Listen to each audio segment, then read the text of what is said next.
오늘은 채우시는 하나님을 경험합시다 라는 제목으로 함께 말씀을 나누겠습니다.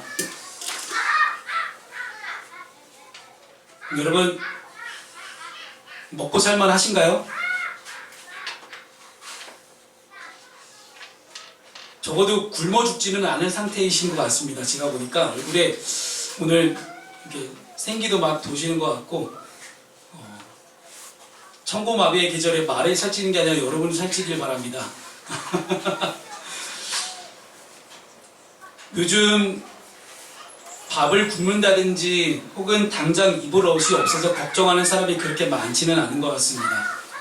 우리 아버님 세대 때는 그런 사람들이 너무나 많았고 보릿고개라는 말도 있었기 때문에 이렇게 먹을 것, 입을 것이 굉장히 걱정이던 시기였습니다. 그런데 이 성경책 마태복음 6장 말씀을 읽으면서 우리 아버님 세대의 신앙인들이 굉장히 큰 많은 위로를 받았습니다. 정말로 우리 때랑은 너무나 달랐던 시기였습니다. 정말로 입을 것이, 먹을 것이 한없이 부족했던 6.25 전쟁 이후에 저희 아버님 세대 같은 경우는 너무나 없는 판에 이 성경 말씀을 읽어보니 하나님께서 다 먹여주시고 입혀주시고 하나님 다 채워주신다는 이 놀라운 성경 말씀을 진리로 깨닫고 그 말씀을 그대로 믿는 분들에게 놀라운 하나님의 축복이 내려오기 시작했습니다. 그래서 아마도 이 본문을 읽고 있는 현재 저희와 또 우리의 아버님 세대와 조금 더 깊숙이 먼 옛날로 돌아가 보면 예수님께서 이 말씀을 하실 그 당시에 이 말씀을 듣고 있는 이스라엘 사람들은 과연 어떠했을까라는 것들을 오늘 함께 중점적으로 말씀을 나누기를 소망합니다. 오늘 본문의 배경이 되는 시대는 우리가 굉장히 안 좋았던 시기 중에 하나 똑같습니다. 우리가 1910년부터 45년까지 우리 일본의 지배를 받았던 그런 식민지 시대 때 참 어렵지 않았습니까? 아무리 농사를 지어도 다 일본한테 갖다 줘야 되고 여러가지 수많은 일본의 정책들 때문에 사람도 끌려가고 곡식도 다 뺏기고 정말 먹을 것이 없어서 이렇게 하던 시기가 바로 식민지 시대입니다. 그런데 오늘 본문에 나오는 이스라엘의 시대가 별반 다르지 않다는 걸 여러분 먼저 전제를 하고 여러분 말씀을 들으셨으면 좋겠습니다. 이 당시 이스라엘은 로마의 식민지였습니다. 그리고 이스라엘이 로마를 상대로 계속해서 독립하기 위해서 반란을 일으키던 그런 시기입니다. 다른 말로 이야기하자면 로마의 눈에는 이스라엘이 별로 달갑지 않은 그런 존재입니다. 그리고 또 하나는 뭐냐면 다른 모든 나라들, 로마가 점령한 모든 나라들은 다 다신 사상이에요. 많은 신을 섬기는 그런 나라들인데 오직 참 독특하게 이 이스라엘만 하나님을 섬기는 유일신 사상을 가지고 있던 그런 독특한 민족입니다. 그렇다 보니까 유일신 사상이 이 이스라엘이라는 나라를 점령하고 이들을 유대인들을 잘 구슬려보고 어떻게 한번 잘 위로해보고 어떨 때는 뭐 채찍도 하고 당근도 주고 이렇게 해봐도 쉽게 잘 넘어오지 않아요. 이스라엘 사람들이 또 고집이 엄청 셉니다. 하나님이 그렇게 강경하게 나와도 고집을 안 꺾고 자기들 멋대로 사는 민족이 이스라엘 민족이었습니다. 정말 가장 강대국이라고 하는 이 로마의 지배를 받고 있던 이 이스라엘 나라에서 로마에게도 세금을 내야 되고 자기들이 하나님께 제사를 드리는 성전에 가서도 매년 세금을 내야 되는 게 이스라엘 사람들이었어요. 지금 우리가 세금 많이 걷는다고 뭐 이래저래 막 욕하잖아요. 욕하셨나요? 자, 뭐 다 민주당이세요? 이 당시 이스라엘 사람들도요 정말 세금을 많이 냈습니다. 그런데 여러분 오늘 이 마태복음을 적은 이 마태라는 사람, 마태라는 사람이 적어서 마태복음이에요. 근데 이 마태라는 사람도 뭐였냐면 세리였어요. 세리라는 것은 세금을 걷는 사람인데 이 세금을 걷는 사람들이 만약에 우리 김민지라는 사람이 로마에 10달러의 세금을 낸다. 그러면 우리 세리 마태가 민지에게 가서 20달러 세금 내십시오 이렇게 이야기하는 거예요. 고지서를 속여서 쉽게 이야기하면 20달러 내십시오 하고 10달러는 로마에 내고 10달러 자기가 먹는 거예요.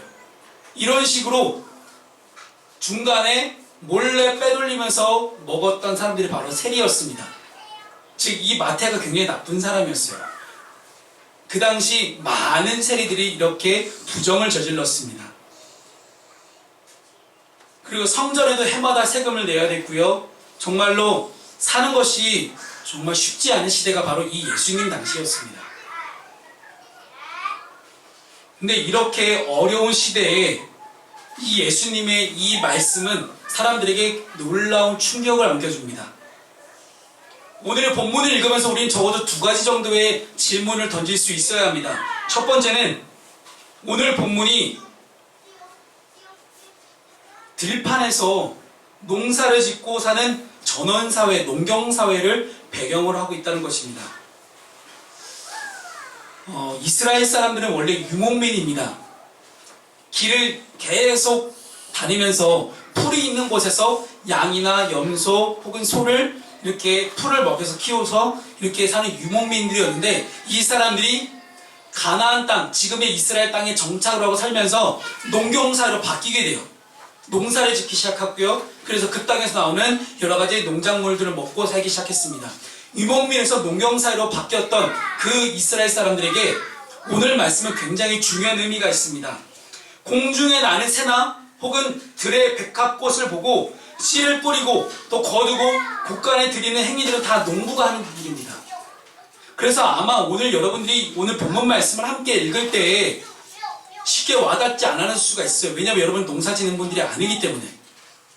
근데 이 농부들이 하는 이 여러 가지 일들을 우리가 보았을 때 우리가 사는 이 도시에서는 전혀 상상할 수 없는 일들이 오늘 본문의 내용이라는 것입니다. 근데 여러분, 우리 안산도 약간 도농복합지대인 것처럼 우리 보는 조금만 넘어가면 바로 논밭, 들판이 펼쳐지지 않습니까? 그래서 여러분, 이 갑갑한 안산 도심을 벗어나서 조금만 넘어가면 굉장히 가슴이 뻥 뚫리는 바다도 있고 들판도 있고 참 갈대숲도 있고 참 좋습니다. 그런데 가면 어떤 공중에 날아다니는 새나 백합꽃을 보면서 하나님의 묵상하고 하나님의 뜻을 깨달을 수 있을지 모르겠습니다. 그래서 하나님의 임재 연습이라는 책을 쓴 로렌스 형제라는 사람이 있어요. 카톨릭 신부입니다. 이 로렌스라는 사람이 하나님의 임재 연습을 책을 쓰면서 그 내용이 이렇습니다. 내 뺨을 스치고 지나가는 바람 속에서 옛날에 헤어진 연인이 생각나는 것이 아니라, 자 여러분 너무 우스해졌지 마세요. 우리 결혼하신 분들이 왜 그러시나 몰라. 자, 내 뺨을 스치고 지나가는 바람 속에서 하나님을 느끼는 거예요. 하나님의 임재를 우리가 교회에서만 기도의 시간에만 말씀을 들을 때만 내가 죽으라고 통성기도할 때만 하나님의 임재를 경험하는 것이 아니라 내가 살아간 나의 일상 속에서 바람에 흔들리는 저 나뭇잎 속에서 혹은 따사로운 햇살 속에서 그 속에서 지저귀는 새소리 속에서 하나님의 임재를 경험하게 되는 거예요. 제가 예전에 대학원 다니던 시절에 서울에서 이 하나님의 임재 연습이라는 책을 이제 새벽에 읽고 아침밥을 먹으러 이제 기숙사에서 나왔어요. 서울에서 서대본 기숙사에서 딱 나왔는데 그날따라 하늘이 너무 이쁜 거예요. 이렇게 가을 하늘이었는데 하늘 너무 이쁘고 약간 쌀쌀한 찬바람이 불긴 하지만 그 속에서 하나님이 나를 이렇게 보호하시고 하나님이 나를 이렇게 인도하신다는 사실이 느껴지기 시작하는 거예요. 내 마음속으로. 그 순간 하나님의 임재가 느껴지기 시작하고 하나님 정말 살아계시는구나를 느끼기 시작했습니다. 여러분의 삶 가운데 이러한 날들이 계속되어지길 바랍니다. 매일매일 이루어지는 똑같은 일상 속에서 바쁘게 살아가는 현대인의 삶 속에서 언제 우리가 하나님을 느낄 수 있을까요? 특별한 것을 찾지 말고 특별한 것은 이벤트일 뿐입니다. 여러분, 이벤트도요 날마다 계속되면 일상이 됩니다. 이벤트는 정말 이벤트일 때의 가치가 있는 것입니다. 그래서 우리는 이벤트를 바라지 말고 우리의 일상 속에서 매일매일 똑같이 이루어지는 아침마다 직장 다니느라 새고 아침마다 남편하고 자기 새끼 밥해서 어린이집 직장을 다 보내야 되고요. 학생들은 또 아침마다 니들이 밥 안 하지? 엄마가 해주는 밥 먹고서 열심히 학교로 또 학원을 달려가고 열심히 공부하고, 그런데 이 바쁜 일상 속에서 그 어디가 됐든지 내가 어디에 있든지 우리가 하나님의 임재를 경험할 수만 있다면 여러분 그것이 바로 하나님 나라가 아닐까요? 하나님이 이미 우리를 부르셨는데 우리는 언젠가부터 하나님을 잊고 살아가는 우리 자신의 모습을 보게 됩니다. 우리가 살아가는 세상은 복잡한 산업사회입니다. 이 복잡한 이 도시사회, 산업사회에서 우리가 어떻게 하면 하나님의 임재를 느낄 수 있을까요? 그래서 어떻게 보면 오늘 본문의 내용이 좀 이해가 가지 않을 수도 있습니다. 공중의 새와 들의 백합화를 보면서 우리가 하나님의 임재하심, 하나님 채우심을 경험한다? 아직 그런 경험이 별로 없으시기 때문에 못 느끼실 수 있다는 것이 첫 번째 질문이었습니다. 두 번째 질문은 뭐냐면 오늘의 본문이 과연 누구에게 하시는 말씀인가? 오늘 본문의 내용을 예수님이 입을 열어서 말씀을 하시는데 도대체 누구한테 하시는 말씀이었을까? 우리 개인 하나 한 명 한 명에게 내일 일을 걱정하지 말라고 내가 살라고 하는 것인가? 아니면 이것을 감당할 수 있는 사람이 도대체 누가 될 것인가? 아니면 공동체에 주시는 말씀인가? 혹은 공동체에 속해 있는 사람들이 함께 생각해 보아야 할 문제를 정확히 파악해야 된다는 것입니다. 과연 누구에게 하시는 말씀일까요? 우리가 산상수훈, 오늘 본문 말씀은 산상수훈입니다. 예수님께서 산에 올라가셔서 수많은 무리들과 제자들에게 말씀하신 그 내용들입니다. 미지야, 눈 떠야지. 지금 하나님의 임재를 경험하라는 거 아니야. 나중에 혼자 개인적으로. 지금 아니야. 예수님께서 산상수훈을 읽으실 때 우리가 늘 기억해야 되는 것이 있습니다. 산상수훈의 도입부인 5장, 마태복음 5장 1, 2절을 보면 예수께서 무리를 보시고 산에 올라가 앉으시니 제자들이 그에게 나왔습니다. 그리고 예수께서 입을 열어서 그들에게 가르치셨습니다. 두 부류의 무리들이 존재해요. 예수님께서 무리를 보시고 산에 올라가 앉으시니 예수님을 따르던 수많은 무리들이 있고 그 무리들 외에 예수님의 제자들이 동일하게 있었다는 사실이에요. 이것은 굉장히 중요한 의미를 가지고 있습니다. 이 예수님 앞에서 수천 명이라는 사람들 오병이어의 기적만 봐도 남성 얼음 장정만 5천 명이 먹었어요. 그렇다면 예수님 주변에 2만 명이 모여 있었다는 이야기입니다. 근데 이 2만 명 되는 수많은 무리들과 예수님 딱 12제자 이 두 부류를 예수님 분명하게 나누셨습니다. 분명하게 나누시고 예수님은 이 복음서를 통해서 제자들이 하나님 나라의 진리를, 하나님 나라의 비밀을 확실하게 깨닫기를 원하셨습니다.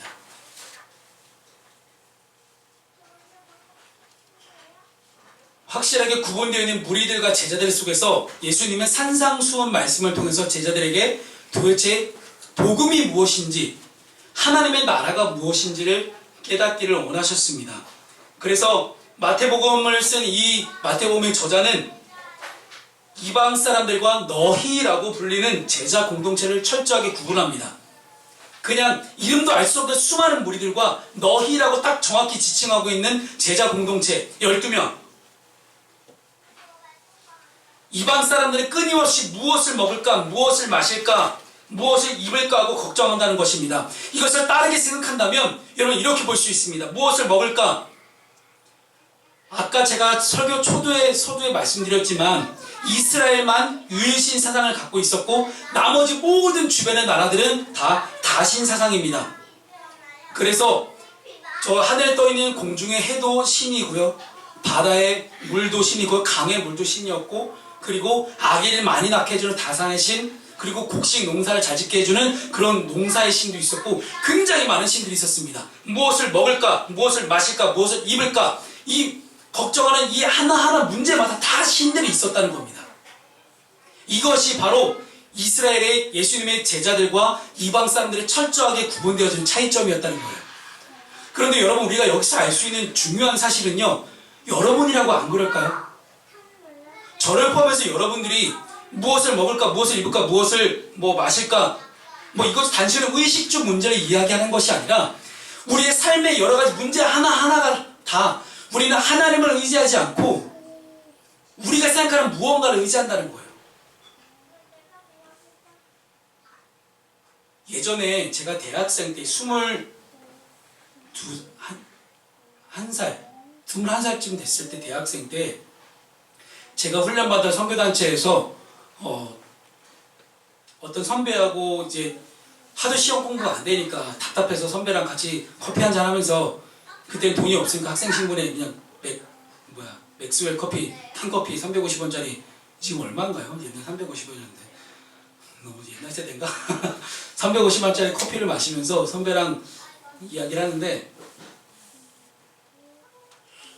그 선배가 그런 이야기를 하는 거예요. 그 선배는 이제 저는 그때 날라리 신앙이었어요. 근데 그 선배는 정말로 와, 이 사람 진짜 예수 잘 믿는구나라는 모든 사람이 인정하는 그런 사람이었습니다. 그런데 그 선배가 그런 이야기를 하는 거예요. 하나님 외에 다른 우상을 섬기지 말라고, 다른 신을 섬기지 말라고, 우상을 섬기지 말라고 분명히 성경이 기록하고 있는데 명진아, 네가 생각하는 우상은 뭐니? 라고 물어요. 네가 생각하는 우상이 뭘까? 우상에 대한 기준 자체가 제가 분명하지 않았을 시대인데 그 선배가 딱 한마디 했습니다. 하나님 외에 네가 의지하는 모든 것이 다 우상이다라고 이야기를 하는 거예요. 그 선배는, 그 형은 목사님도 아니셨어요. 그런데 지금 제가 목사가 되고 보니까 누구보다도 이 복음이라는 것에 대해서 명확하게 포인트를 집어서 알고 있었던 그런 선배였습니다. 여러분, 하나님 외에, 여러분이 믿고 있는 그 하나님 외에 여러분 의지하고 있는 그 모든 것들, 가장 직접적이게는 여러분 자신을 들 수 있습니다. 여러분 스스로가 우상이 될 수가 있는 거예요. 내가 나를 믿고 공부를 하고 있고, 내가 나를 믿고 내가 일을 하고 있고, 내가 나를 믿고 요리를 하고 있고요, 내가 나를 믿고 뭔가를 계속 하고 있다면 나 자신 스스로가 우상이 되고 있는 거예요. 그래서 내 머릿속에, 내 마음속에, 내 믿음 속에, 내 신앙 속에는 하나님이 계시지 않고 또 다른 무엇인가가 들어가 있다면 우리는 그것을 의지하고 그것을 믿고 살아가고 있는 것입니다. 여러분, 세상 속에서 반복되는 실패 때문에, 반복되는 좌절 때문에 힘드십니까? 그렇다면 내가 도대체 지금까지 무엇을 의지하고 있었는가를 한번 생각해 보세요. 오늘 주님은 우리에게 그것을 말씀하고 계시는 것입니다. 이방 사람들은 그래 봐라, 이스라엘 사람들 이래, 예수님의 제자들 그래, 너희 빼고 나머지 이방 사람들은 어떻게 믿고 있니? 그래, 무엇을 먹을까, 무엇을 마실까, 무엇을 입을까, 각각 하나하나마다 다 신들을 붙여놓지 않느냐? 신 하나 갖고는 너무나 부족한 거예요. 그냥 하나의 신만 가지고는 이게 도대체 이 불안감과 두려움이 채워질 수가 없으니까 수많은 신들을 계속 만들어내고 있는 것입니다. 여러분, 불안할 때, 두려울 때, 스트레스 받을 때 어떻게 푸십니까? 뭐 수많은 것들을 푸시나요? 이것도 했다가 저것도 했다가 저것도 했다가 이것저것 다 하시나요? 그것도 안 되면 몰라 그냥 누워서 죽으시나요? 우리가 현대인들이 살아가는 이 사회 속에서 우리는 너무나 많은 신들을 만들어내고 있습니다. 내가 의지하는 싶은 신들, 내가 이것을 의지해야 되고 이것을 의지해야 되고, 제가 볼 때는 어느 순간에 우리 아이들 같은 경우에는, 우리 젊은이들한테는 스마트폰이 거의 우상화가 된, 스마트폰 없으면 두려워서 무서워서 못 살아요. 그거 중독이죠. 제가 볼 때 이건 거의 우상보다 더 한 단계 위인 그런 금인 것 같습니다. 이것이 없으면 불안해서 못 사는 거예요. 저희 고등학생 중에 한 명이 이번 주 일주일간 학교 선생님한테 스마트폰을 압수당했습니다. 수업 시간이 끝나기 전에 5분 전에 그냥 잠깐 시계 한번 보려고 딱 열었는데 그게 한번 걸린 거예요. 그래서 그 아이가 그러는 거예요. 저한테 와서 저 진짜 억울하다고, 수업 시간 끝나고 5분 전 잠깐 본 건데 그것 때문에 그거 하나 갖고 이렇게 뺐으면 되겠냐. 그래서 제가 한마디 했어요. 과연 그거 하나 때문에 그럴까? 그랬더니 얘가 그렇죠, 그렇긴 해요. 제가 이것저것 많이 이전에 쌓여 있었던 거죠.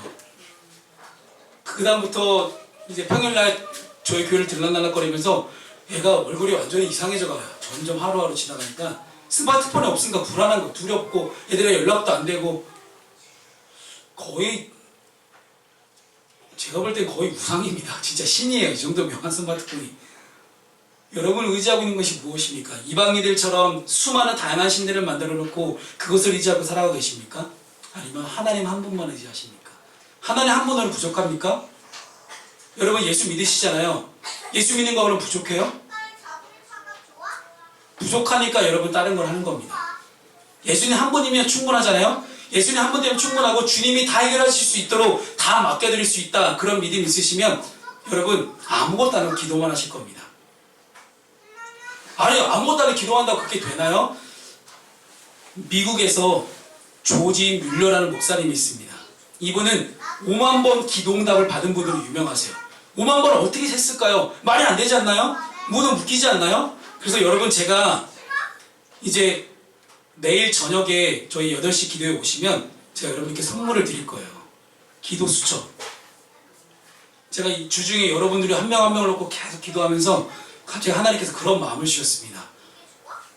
기도 수첩을 성도들에게 선물해라. 그리고 하나하나 다 체크해가면서 구체적으로 하나도 빠짐없이 다 기록하면서 그거 하나하나 다 하나님께 올려드리는 기도를 한번 해보자. 이 점점 추워져가는 이 시대에 뭐 하나 나에게 뭐가 지금 되는 거 하나 없는 것 같은 이 시대에 이 답답한 이 마음을 어떻게 해결할 수 있을까? 어떻게 하면 뚫어갈 수 있을까? 너무나 많은 문제들이 나를 자꾸만 옥죄하고 있는 이 시대에 내가 어떻게 하면 살 수 있을까? 여러분, 기도하십시오. 주님 한 분이면 충분합니다. 조지 뮬러 목사님 5만 번 기도 응답 어떻게 받았냐면, 그분은 고아들의 아버지예요. 미국이 세계 경제 대공황 시기에 너무나 많은 사람들이 굶어 죽기 시작했습니다. 조지 뮬러 목사님이 고아들을 모아놓고 같이 키우기 시작했어요. 근데 이 고아들을 먹일 돈이 없잖아요. 고아들을 먹일 돈이 없는 그 순간 속에서 이분은 어느 누구에게도 후원 편지를 단 한 번도 보내지 않았습니다. 후원 편지를 보내지 않고 그냥 기도하신 거예요.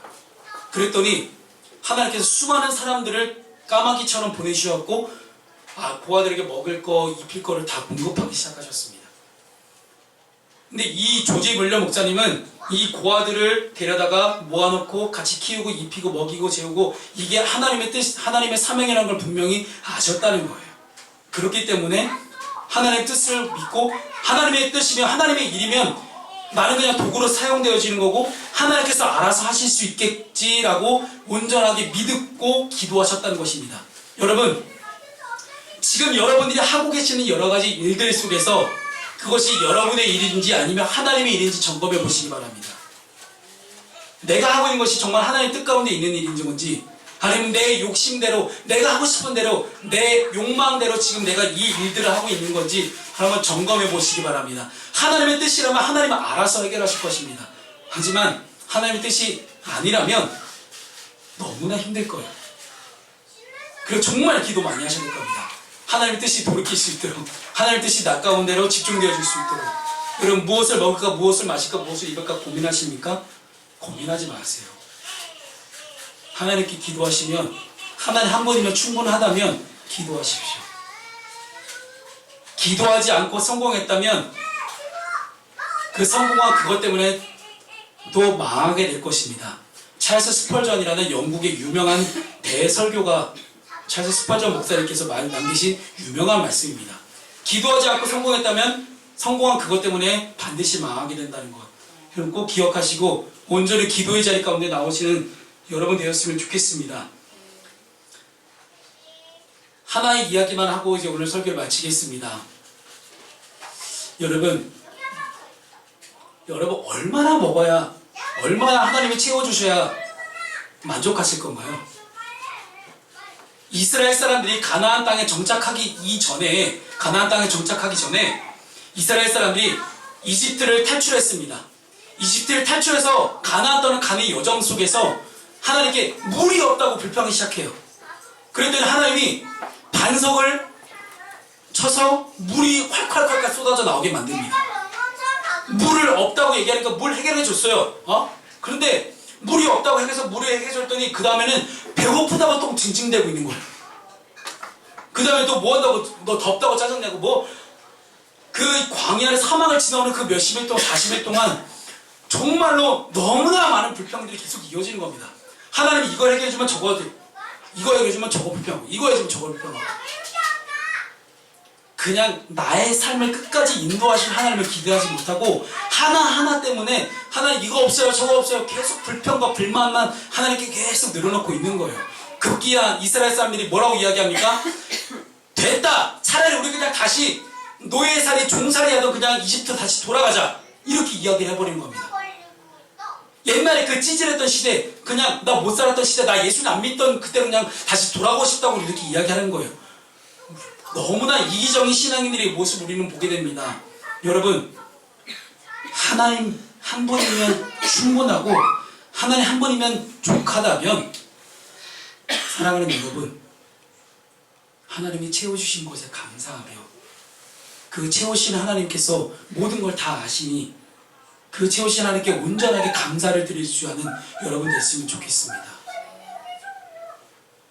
오프라 윈프리 다 아시죠? 네, 너무나 유명한 여인이죠.